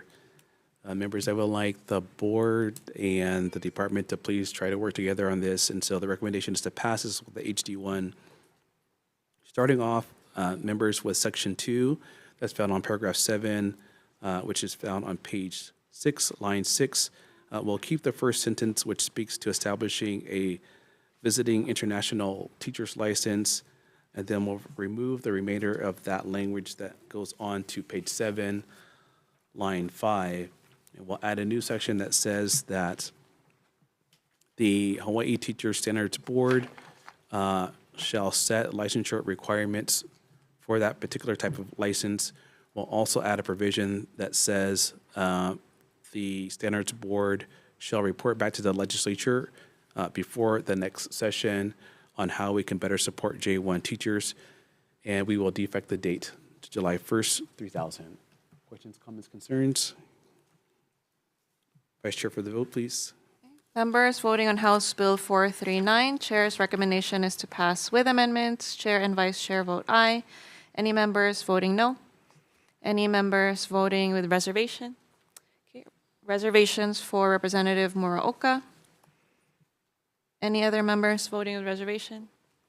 Okay. Chair, your recommendation is adopted. Thank you, members. Moving on to HB 838. This increases the teacher bonuses for those who have completed the National Board Certification. Members, I'm recommending passing out at HD1, blinking out the amounts. In Section 2, as it was alluded to, there's an error. We won't reference those amounts in the committee report. We'll just leave them blank. Also on page 3, Section 4, we'll delete that in its entirety. If it's also incorrect, and then we'll defect the date. That should fix everything. Questions, comments, concerns? Vice Chair for the vote. Voting on House Bill 838, Chair's recommendation is to pass with amendments. Chair and Vice Chair vote aye. Any members voting no? Any members voting with reservation? Chair, your recommendation is adopted. Thank you, members. Moving on to HB 1202, teacher compensation and recognition of all prior years of teaching employment. I would like to pass this with the HD1, defecting the date.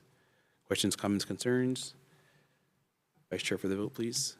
Voting on House Bill 1202, Chair's recommendation is to pass with amendments. Chair and Vice Chair vote aye. Any members voting with reservation?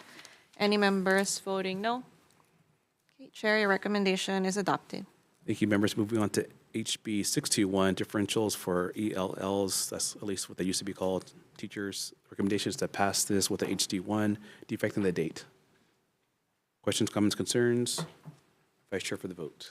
Voting on House Bill 621, Chair's recommendation is to pass with amendments. Chair and Vice Chair vote aye. Any members voting no? Any members voting with reservation? Chair, your recommendation is adopted.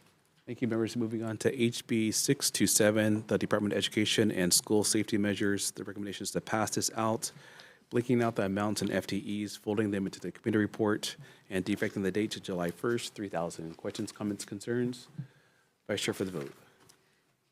Members voting on House Bill 627, Chair's recommendation is to pass with amendments. Chair and Vice Chair vote aye. Any members voting no? Any members voting with reservation? Okay. Chair, your recommendation is adopted.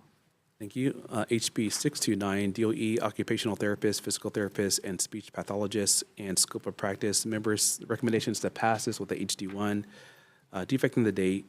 I also want to request that if CPC takes this measure up, they look at the scope of practice concerns that were brought on by DCCA and other entities. And that is it. Questions, comments, concerns? Vice Chair for the vote. Voting on House Bill 629, Chair's recommendation is to pass with amendments. Chair and Vice Chair vote aye. Any members voting no? Any members voting with reservation? Chair, your recommendation is adopted. Thank you. HB 763, supporting civics education in DOE schools. Recommendations to pass this, breaking out the amounts and positions, incorporating those into the committee report, and defecting the date to July 1st, 3000. Questions, comments, concerns? Vice Chair for the vote, please. Voting on House Bill 763, Chair's recommendation is to pass with amendments. Chair and Vice Chair vote aye. Any members voting no? Any members voting in reservation? Okay, Chair, your recommendation is adopted. Thank you. Moving on to HB 637, DOE and universal dyslexia screening.